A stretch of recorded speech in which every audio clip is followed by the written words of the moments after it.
അമ്മയുടെ ചക്കരയെ. ഇന്നേടാ അമ്മ മോന് തറവാട് എന്ന കഥയുടെ 8ാം ഭാഗം പറഞ്ഞു തരാം. കേട്ടോ കണ്ണ. ഇതേടാ അമ്മയുടെ പുതിയ യൂട്യൂബ് ചാനലാ. ഇത് മോനൊന്ന് സബ്സ്ക്രൈബ് ചെയ്തേക്കണേടാ. പിന്നെ അമ്മയ്ക്ക് ഈ യൂട്യൂബ് ചാനലിൽ എല്ലാം പച്ചയ്ക്ക് പറയാൻ പറ്റത്തില്ലടാ. അതുകൊണ്ട് മോൻ അമ്മയുടെ ടെലഗ്രാം ഗ്രൂപ്പിൽ കൂടി ഒന്ന് ജോയിൻ ചെയ്തേക്കണേടാ.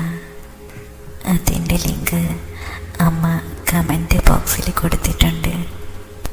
ഈ കഥ കേൾക്കുമ്പോഴേ മോനിങ്ങനെ തടവി തടവി ഇരുന്നാൽ മതി. കേട്ടോ മുത്തേ. അമ്മ ചില പച്ചയ്ക്ക് പറയുന്ന കഥകളെ വെബ്സൈറ്റിൽ ഇട്ടിട്ടുണ്ട്. അത് കേൾക്കുമ്പം മാത്രം മോൻ ഇങ്ങനെ കുലിക്കിയാൽ മതി. പിന്നെ ഈ കഥയുടെ മുൻഭാഗങ്ങൾ കേട്ടിട്ടില്ലെങ്കിലും മോൻ അതൊന്ന് കേട്ടിട്ട് വരണേ. അതിൻ്റെ ലിങ്കും അമ്മ കമൻറ്റ് ബോക്സിൽ കൊടുത്തിട്ടുണ്ട്. അപ്പോൾ മോൻ വേഗം കേട്ടിട്ട് വാടാക്കൊട്ട. എണീറ്റ് ചെക്ക, എണീക്ക് ചെക്ക, പോയി കയ്യും മുഖവും കഴുകി വാ. നമുക്ക് ടൗണിൽ പോകണ്ടേ?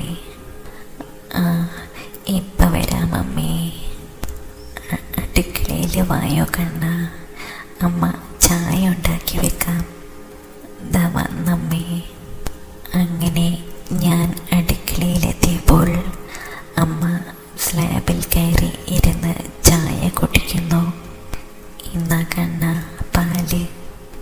ചായ ആക്കിയില്ലേ അമ്മേ? പാല് ഇന്ന് കൂടുതലുണ്ട്. തൽക്കാലം ഇത് കുടിച്ചോ മോനെ. ഞാനത് കുടിച്ചു തുടങ്ങിയപ്പോൾ അമ്മയുടെ ചുണ്ടിന് മേലെയായി പാല് ഒരു മീശ പോലെ വന്നത് കണ്ട് എനിക്ക് ചിരി വന്നു. അമ്മയ്ക്ക് മീശ വന്നല്ലോ. അമ്മയപ്പോൾ ആ ചുണ്ടുകൾ ഒന്ന് കോർപ്പിച്ച് പിടിച്ചു നോക്കി. പിന്നെ ആ പാല് നാവ് നീട്ടി നക്കി ഉറിഞ്ചിയെടുത്തു. ഒരു വല്ലാത്ത കാഴ്ചയായിരുന്നു അത്. ചുണ്ടിൽ അമ്മ പല്ല് വെച്ച് കടിച്ചു വിട്ടു. പോയോ കണ്ണ? ഇല്ലമ്മേ, കുറച്ച് കൂടിയുണ്ട്. അമ്മ ഒന്നുകൂടി അങ്ങനെ തന്നെ നാവ് നീട്ടി നക്കി പഠിച്ചു. ഇപ്പോഴോ കണ്ണ? ഇല്ലമ്മേ, പോയില്ല. ഞാൻ അമ്മയുടെ അടുത്ത് ചെന്ന് കൈകൊണ്ട് ആ ചുണ്ടിൻ്റെ മേലെ കൂടി പയ്യെ തുടച്ചു കൊടുത്തപ്പോൾ അമ്മ എൻ്റെ കവിളിൽ ഉമ്മ തന്നു. അപ്പോൾ അമ്മയെ കാണാൻ ഒരു പ്രത്യേക സൗന്ദര്യമായിരുന്നു. നല്ല മോൻ. ഇനി മോൻ പോയി വസ്ത്രം മാറിയിട്ട് വാടാ. നമുക്ക് ടൗണിൽ പോകാം.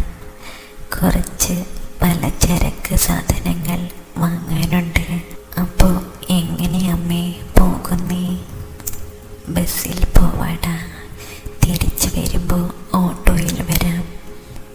അപ്പോൾ എൻ്റെ കളി മുടങ്ങും അല്ലേ അമ്മേ? ആടാ, ഇന്ന് നടക്കത്തില്ല.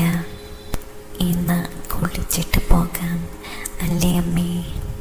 വന്നിട്ട് കുളിക്കാം കുട്ട. വരുമ്പോൾ തന്നെ ആകെ വിയർക്കും. എന്നാ ശരി അമ്മേ. അമ്മേൻ്റെ കയ്യും പിടിച്ച് മുറിയിലേക്ക് നടന്നു. എന്നിട്ട് ഒരു മുണ്ടും ഷർട്ടും എനിക്ക് തന്നു. മോനിതിട്ടോടാ, അമ്മ സാരി ഉടുക്കട്ടെ. ഞാനത് വാങ്ങി.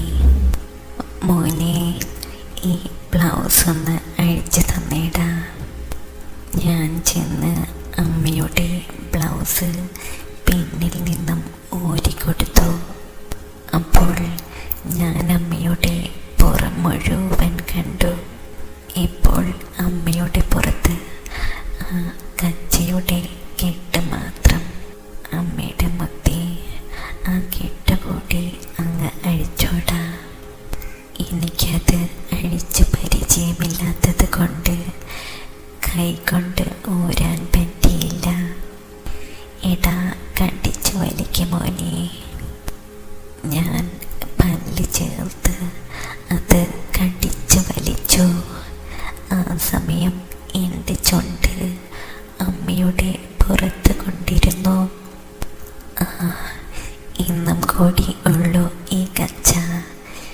നാളെ മുതൽ പുതിയ മോഡൽ കച്ചയായിരിക്കും മോനെ. ആണോ അമ്മേ? അത് നന്നായി. ഇങ്ങനെ കെട്ടിവെക്കണ്ടല്ലോ. ആ ഊരിയില്ലേ മോനെ അത്? ഇപ്പോൾ ഒരാമ്മേ.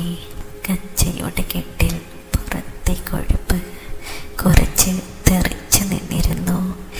ഞാനത് കടിച്ച് വലിച്ച് ഊരിയ നിമിഷം അമ്മ ബ്ലൗസ് ഊരിയിട്ടു. ഇപ്പോൾ അമ്മയുടെ പുറം മുഴുവൻ എനിക്ക് കാണാം. നല്ല രസം തോന്നിയ ഞാൻ ആ പുറത്ത് ഒരു ഉമ്മ കൊടുത്തു. കണ്ണ, കുറുമ്പ് കൂടുന്ന നിനക്ക്. നല്ല രസമുണ്ടമ്മേ അമ്മയുടെ പുറം കാണാൻ. അമ്മയൊന്ന് തല തിരിഞ്ഞ് വാത്സല്യത്തോടെ നോക്കിച്ചിരിച്ചു. പിന്നീട് ആ കച്ചയും അഴിഞ്ഞു വീണു. ഞാനെങ്ങനെ ആശിച്ചു നോക്കി നിന്നപ്പോൾ തന്നെ മറ്റൊരു കച്ച അമ്മ എടുത്തിട്ടു. ഞാനത് കെട്ടിക്കൊടുത്ത നിമിഷം തന്നെ അമ്മ ബ്ലൗസും എടുത്തിട്ടു. ബ്ലൗസിൻ്റെ ഹോക്കിട്ട് കൊടുത്തു നിന്നപ്പോൾ അമ്മ പാവാട തലവഴി ഇട്ട് വയറിൽ കെട്ടിവെച്ചു. അതേസമയം മുണ്ട് അഴിഞ്ഞു വീണിരുന്നു. തുണി മാറി മോനെ. ഞാൻ വേഗം മുണ്ടും ചട്ടും എടുത്തിട്ടു. നോക്കുമ്പോൾ അമ്മ സാരി ചുറ്റിയിരുന്നു.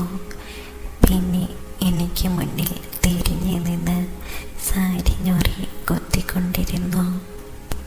ആ ഞൊറിക്കൊത്ത് അമ്മയുടെ വയറ്റിൽ കൊത്തി തിരികിയപ്പോൾ ആ വയറ് ഒന്ന് കൊഴിഞ്ഞു പോയി. അപ്പോഴും പൊക്കിൽ കാണാനായില്ല.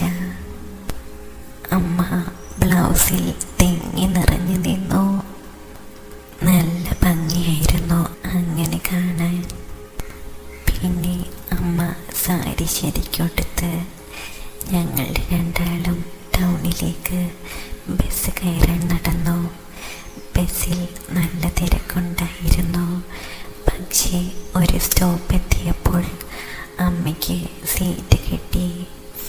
അപ്പുറത്ത് വേറെ ഒരു ചേച്ചി ഇരുന്നത് കൊണ്ടും അത് സ്ത്രീകളുടെ സീറ്റ് ആയതുകൊണ്ടും എനിക്ക് അമ്മയുടെ അടുത്ത് നിൽക്കേണ്ടി വന്നു. ഞാൻ അമ്മയുടെ തോളിലും ചാരി അങ്ങനെ നിന്നു. അപ്പോഴാണ് ഞാൻ താഴേക്ക് അമ്മ ഇരിക്കുന്നത് ശ്രദ്ധിച്ചത്. ബെഞ്ചിലെ സാരി കുറച്ച് പൊന്തി നിന്നത് കൊണ്ട് അതിലൂടെ ചാല് നല്ലോണം കാണുന്നുണ്ട്. അങ്ങനെ അതും നോക്കി നിന്നപ്പോൾ അമ്മേനെ നോക്കി. കണ്ണ, കാൽ കഴിക്കുന്നെങ്കിൽ എൻ്റെ മടിയിലിരുന്നോടാ. കാൽ കഴിക്കുന്നില്ലെങ്കിലും അമ്മ പറഞ്ഞത് കൊണ്ട് ഞാൻ മടിയിലിരുന്നു. തൊടിയിൽ ഇരുന്ന് ഞാൻ കാൽ രണ്ടും രണ്ട് സൈഡിലേക്ക് വിരിച്ചു വെച്ചു. അതേസമയം അമ്മ രണ്ട് കൈയും എൻ്റെ രണ്ട് തൊടയിലുമായി വെച്ചിരുന്നു. ബസ് പെട്ടെന്ന് ബ്രേക്ക് പിടിച്ചപ്പോൾ ഞങ്ങളൊന്ന് മുന്നിലേക്ക് ആഞ്ഞു. അതേസമയം അമ്മ എൻ്റെ പുറത്ത് വന്ന് അമർന്നു നിന്നു. ഓ, എന്തൊരു സോഫ്റ്റാണ് ആ മാമ്പഴക്കുലകൾ.